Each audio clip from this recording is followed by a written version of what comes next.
de ter passado parte da infância e da adolescência entre Aracaju e Salvador, a jornalista Maria Franco morou também durante quase 2 anos na cidade do Rio de Janeiro. A sua mãe tentava uma carreira de cantora, buscou sucesso gravando no Rio de Janeiro. E Maria a acompanhou. Lá no Rio, ela estudou no Colégio SEAT, em Santa Teresa, onde estudavam muitos filhos de artistas. Ela conviveu em ambientes que eram frequentados por gente como Tom Jobim, Oswaldo Sargentelli e outros, e frequentou os espaços que os artistas que viviam no Rio de Janeiro frequentavam. Aqui, neste vídeo de memórias, Maria Franco relata essas suas experiências entre o Rio, Salvador e Aracaju. Vamos ouvi-la. Tinha que estar na escola às 7 horas, eu tinha que acordar pelo menos umas 5h30 para 6 horas, para dar tempo de tomar banho, tomar café, pegar ônibus. Era mais ou menos isso. Acordava, ia para a escola, e aí ao 12h30, mais ou menos, minha mãe ia me pegar um pouco mais tarde, porque ela saía do jornal, que ela fazia o jornal do meio-dia, então ela saía do jornal mais ou menos um pouco antes de 1h. Ela me pegava na escola, eu esperava um pouquinho lá na escola, ela me pegava, a gente ia para casa, almoçava, e aí eu fazia minhas coisas. Normalmente eu gostava de fazer meus deveres antes de dormir, eu não gostava de fazer de tarde. De tarde eu descia, ia para os prédios, tinha um prédio perto que chamava Eugênio Teixeira Leal, que era onde a maioria das minhas amigas viviam. Então, assim, acabava o meu almoço, eu já me mandava lá para o playground do Eugênio Teixeira Leal para poder passar a tarde brincando, me danando com meus amigos. E de noite, quando eu voltava para casa, antes do jantar, eu fazia meus deveres, jantava e dormia cedo para poder de manhã estar de novo em pé. Ficava em Ondina. Eu pegava o ônibus ali no Porto da Barra e só atravessava ali Barra inteira, o Cristo ali de Ondina passava ali pela frente da época do Salvador para Hotel, Ondina parte Hotel, ali onde tem as gordinhas, ali é onde tem o social, é ali que eu descia, meu ponto era ali, descia pertinho, ia para minha aula. Eu adorava, eu era viciada, uma coisa engraçada, eu era viciada em ovo com farinha, eu adorava comer ovo com farinha. Ovo com farinha, sabe uma outra coisa que eu comia muito nessa época? Comia sanduíche de queijo com banana. Queijo com banana. Ai, eu amava. Comia muito isso. Ovo com farinha, queijo com banana, Nescau, eu adorava Nescau. Quando era muito rápido, um Nescauzinho, mesmo um pedacinho de pão, já me mandava. Em casa, almoçávamos em casa. Ai, de tudo. Olha, acabei de lembrar uma coisa muito característica da época, minha mãe fazia muito, eu adoro até hoje. Aquelas esquinhas de fígado, bem sequinha, bem fritinha, eu adorava, bem aceboladinha assim, feijão, arroz, tudo que você imaginar. Olha que as loucuras que a gente comia, moela, eu amo moela. A gente comia um ensopadinho de moela de galinha, com farofinha e arroz, delicioso, muita muqueca, baiana adora uma muqueca, né?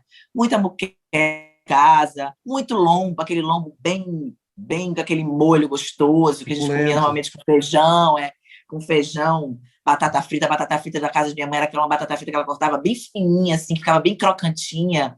Ai, me lembrei de tanta coisa, mas você está fazendo me lembrar de um monte de coisa boa.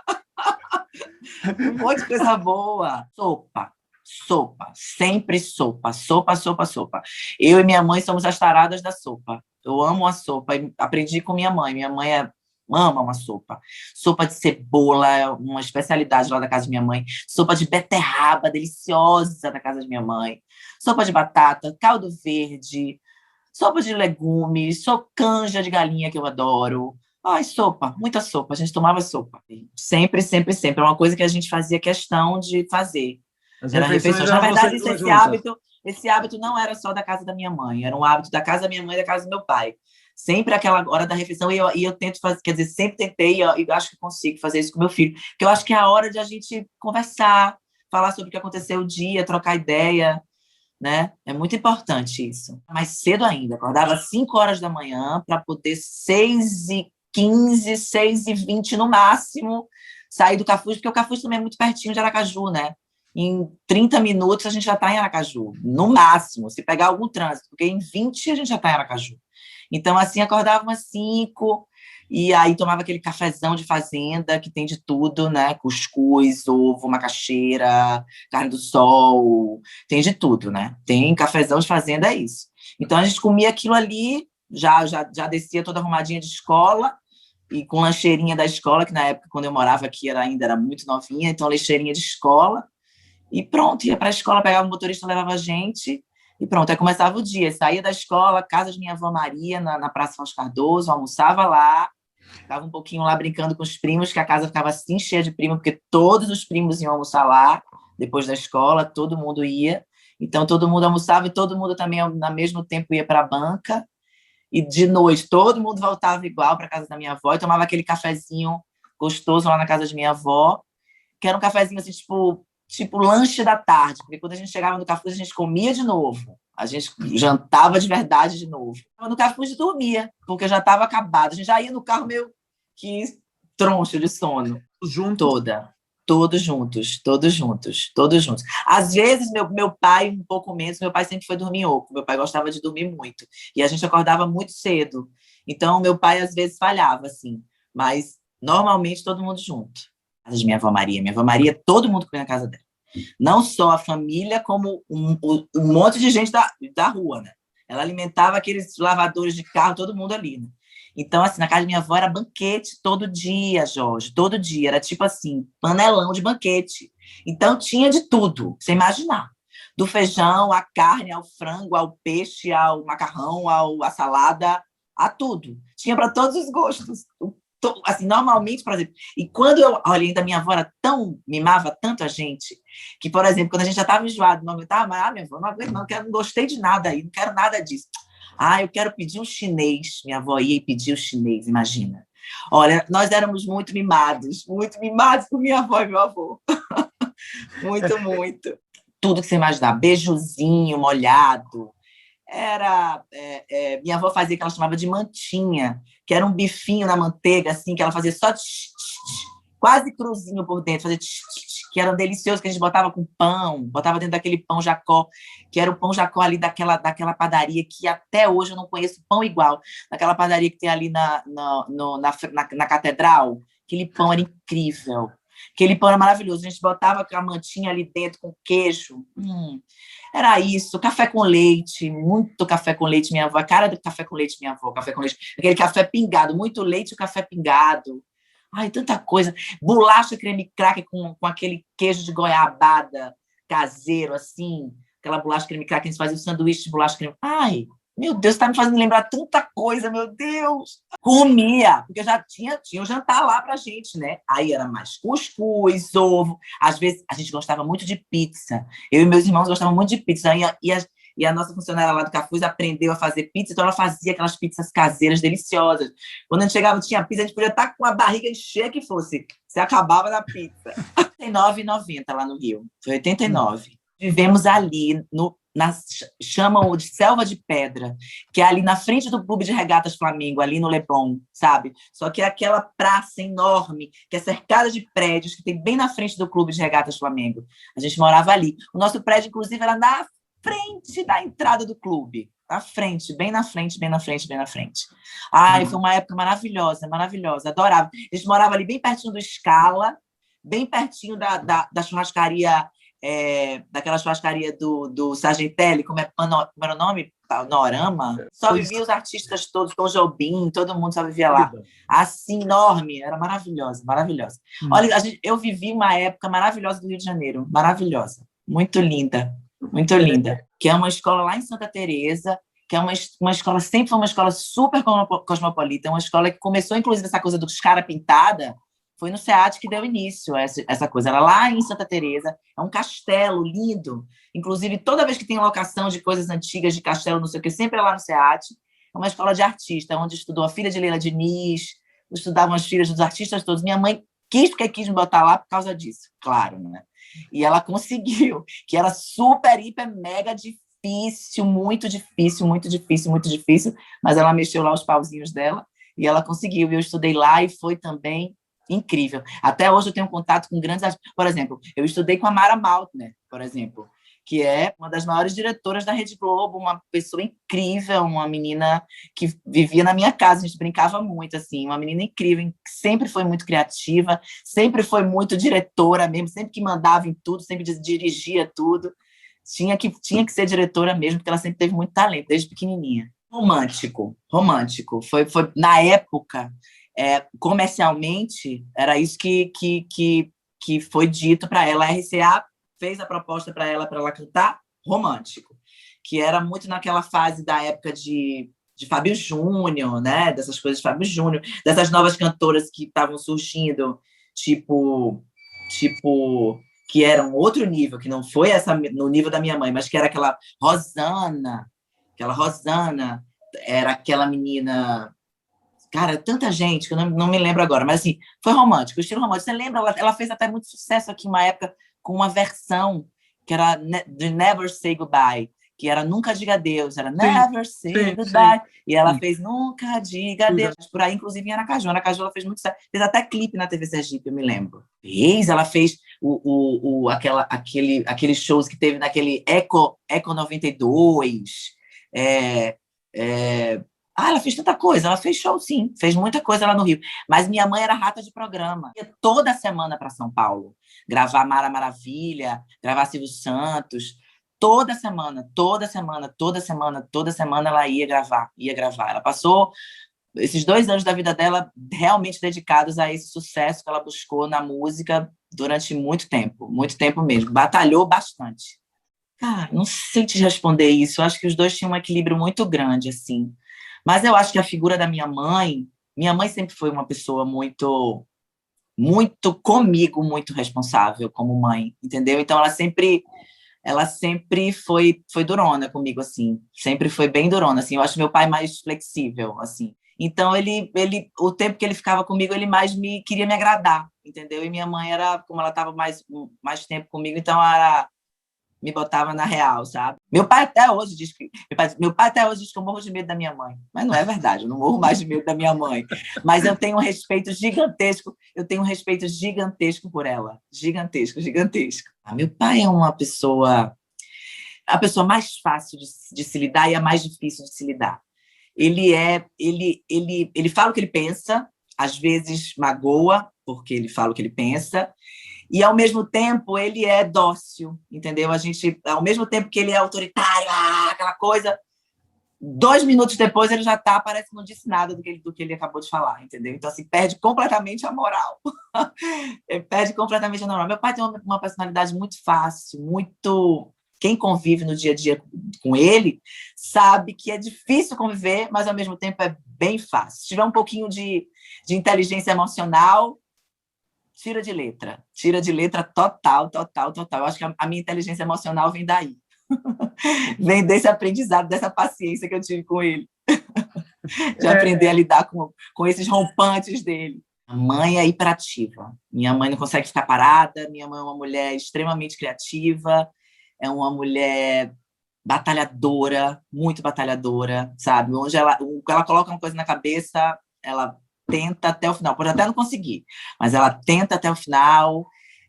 Sempre foi, como eu te disse, uma mãe extremamente presente, não passava a mão na cabeça, apesar de se eu disser que isso aqui é amarelo, ela vai dizer que é amarelo na frente dos outros, mas por detrás vai dizer assim: minha filha, isso não é amarelo, né? Mas na frente das pessoas vai me defender, vai dizer que eu estou certa, entendeu? Então, assim, uma mãezona, um exemplo na minha vida, inclusive das coisas erradas que ela fez, porque as coisas erradas que ela fez me fizeram aprender a não fazer aquelas coisas erradas, entendeu? Então, assim, uma mãe maravilhosa, assim, eu só agradeço a Deus de ter a mãe que eu tenho, e o pai também. Eu corro para os dois. Cada um tem uma importância. Aconteceu um fato que aconteceu há 2 anos atrás, que foi a minha separação. Eu me lembro que no dia que culminou tudo, que aconteceu tudo, minha mãe estava presente, então eu não precisava recorrer a ela, porque ela estava presente naquele momento, por graças a Deus. Mas, na mesma hora que aconteceu todos os problemas, a primeira pessoa minha mãe já estava do meu lado. mas eu precisava da presença do meu pai também, né? Nem que fosse por telefone. Liga para meu pai agora! Então, assim, eles são muito importantes para mim, sabe? Os dois, assim, a força dos dois. Eu preciso demais da força deles, assim, porque eu conto com eles. E principalmente nos momentos difíceis é que eu tenho absoluta certeza que eu conto com eles, assim, que eles não falham. Não falham nunca. É mais fácil eles não virem na alegria do que na tristeza. Se eu precisar deles, se tiver algum problema, é imediatamente, assim. Se tiver uma festa, alguma coisa que eu estiver fazendo, é mais fácil eles não virem do que se eu estiver precisando de socorro. Eles estão aqui em 5 minutos, pode ter certeza. Minha mãe mesmo teve uma vez que eu estava precisando muito dela e ela, no mesmo dia que eu liguei para ela e disse isso, no outro dia ela pegou um avião de Portugal e veio embora ficar perto de mim. Assim, eu conto com os meus pais, sabe? Meus pais são realmente muito importantes na minha vida. Muito, muito, muito, muito, muito. Muito mesmo. Ai, meus irmãos. Bom, Manelito foi o primeiro neto homem, né? Que meu pai deu para meu avô e para minha avó Maria. Então, ele tem uma importância grande na vida de nossa família, assim. Então, ele sempre foi muito queridinho, paparicado e tudo mais. Manelito sempre foi um menino como ele é até hoje, um menino extremamente doce, alegre, dócil, né? Um menino responsável, né? Só que um menino que ele foi tão protegido, tão protegido, tão protegido, que ele demorou muito para ter responsabilidade. E não foi por falta de vontade dele, não. Eu acho que foi mesmo falta de interesse de todos ao redor, sabe? De deixar ele voar, assim, de deixar que ele abrisse as asas dele e voasse, assim. Então, eu acho que agora a oportunidade que ele está tendo, que ele sempre quis, né, de ser um político, de começar uma carreira política, eu acho que ele vai surpreender todos nós, assim. Eu acho que ele vai nos orgulhar muito, assim. Eu tenho essa sensação, assim. Eu sou uma pessoa muito intuitiva, assim, então eu acho que ele vai ser bacana para a vida dele e a gente vai se orgulhar muito dele, assim, daqui para frente. Menina que é a filha caçula, né? Então, como filha caçula, tem todas as características de filha caçula. Minha família é aquela família bem característica, né? Bem característica, assim. Então, ela é a filhinha caçula mesmo, tal, mimadinha, tal. Mas é uma mulher extremamente forte, batalhadora, estudiosa, né? Estudou, lutou, passou no concurso dela. Hoje é uma mulher independente, tem a vida dela, casada, não pensa em ter filhos tão cedo. Ela é concursada do TRE, TRE ou TRT? Eu acho que é do trabalho. TRT, não é? É do trabalho? Não sei. É um desses aí. TRE ou TRT. Eu sou tão avoada com essas coisas, mas ela é concursada e está bem, graças a Deus. E ainda continua estudando, porque ela quer crescer, quer conquistar novos espaços. Aí ela estuda muito, é bem estudiosa. Eu tenho 44, Maitê tem 33. Manelito tem 37. Manelito tem 37, eu tenho 44. Eu já era uma mocinha e ela era um bebezinho. O pai me colocou como madrinha dela de batizado. Me escolheu como madrinha, eu tenho maior honra e orgulho disso. Maite é uma menina linda, um coração gigantesco. Meu irmão também. Eu não tenho que dizer, sou apaixonada pelos dois, assim. Nunca tive problema com nenhum dos dois. Nunca tivemos problema. Também eu acredito pela diferença de idade, né? Eles brigavam muito como criança, né? Brigavam muito. Hoje mais não, assim, depois de adolescente mais não. Porque a gente nunca teve muito essa coisa de brigar, não. A gente sempre foi muito unido, assim. Muito, muito, muito, muito unido, assim. Eu acho que eu sou uma referência na vida da minha irmã. Eu acho que eu sou uma pessoa que ela gosta, olha e gosta de ver quem eu sou e tem muito orgulho também de mim, assim como eu tenho muito orgulho dela. E eu sinto a mesma coisa pelo meu irmão, assim, pelas coisas que ele me diz, pelas coisas que a gente troca de energia, de emoção. A gente se ama muito, assim, apesar de a gente conviver muito menos do que eu gostaria. E essa pandemia ainda atrapalhou mais ainda. Eu agora tenho um sobrinho, José, que é meu primeiro sobrinho, que é o filho de Manelito, que nasceu, tem 6 meses, fez 6 meses ontem. E eu não vejo, eu só vi José 2 vezes. Então, assim, é uma loucura essa coisa da pandemia que está fazendo com a vida da gente, sabe? É muito doido, muito doido. Mas, ao mesmo tempo, a gente percebe o quanto todas essas pessoas são tão importantes na nossa vida, né? Quanto elas nos fazem falta, coisas que no dia a dia a gente acaba os eventos, as coisas, o trabalho, as coisas, a gente acaba não dando conta da importância que é a família, né? A família é muito importante, muito, muito, muito importante. E eu tenho sorte de ter uma família maravilhosa, assim, cheia de amor, sempre foi cheia de amor, com todos os percalços, os problemas, sempre foi cheia de amor, assim. Acho que o excesso de amor que era o maior problema, era amor demais. Era gente demais disputando amor.